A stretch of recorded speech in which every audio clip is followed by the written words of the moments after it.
China's march towards global supremacy continues, and it is a focused, targeted, and decades-long plan laid out often in plain text by the ruling party. Now, a new report has outlined just how China harnesses the productivity, the resources, and the innovations of other countries for their own gain. At the heart of their strategy lies Germany and Europe, which China has identified as the key battleground in their path to supremacy. China sees Europe as the battlefield for what they diagnose to be a third world war. And China sees Germany as the linchpin in that battle. If China can win Germany, it can win Europe, it can win the world. China 2025 is a national plan by the Chinese Communist Party to capture modern networks, technical standards, and technology platforms that will form the foundation of the 21st century global economy. It's part of a series of 10-year goals that ends with full consolidation in 2049, the centenary of the People's Republic of China. And it is Germany that China believes will provide many of the advanced technologies it needs to achieve this goal, while offering less resistance than the US. China sees Germany as a target aligned with its approach. They diagnose that in Germany's pragmatic approach to global affairs, Beijing can leverage its market and economic incentives to ensure that Germany falls in line.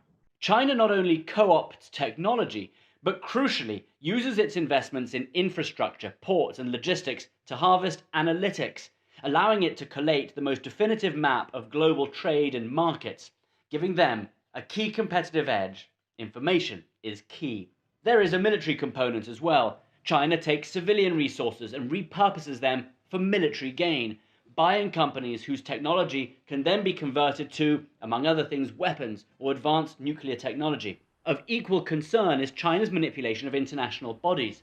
The World Trade Organization, for example, is widely said to benefit China's interest over others, while the UN, which has just elected China to the International Court of Human Rights, is rendered toothless by Chinese vetoes. We do need to take a look at the UN and say, well, it's clearly not working. Can we change what's going on now and establish new rules or new mechanisms? And if not, we need alternatives. The report does suggest ways to counter the growing Chinese threat. One is to breathe new life into NATO and to repurpose it to counter China rather than Russia. So if NATO could be repurposed for a competition that's not just military, but also economic, and really activated to focus on the China threat, that could be a huge boon.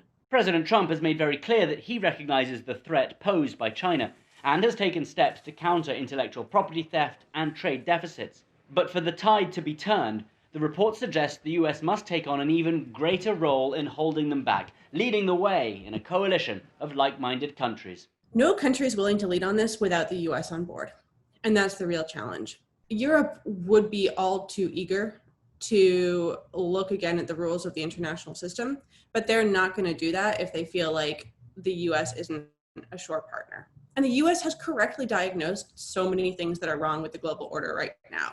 China has been quietly pursuing its strategic plan for decades, largely unchecked. But the West is waking up, and with a united front, China's march to supremacy can be countered.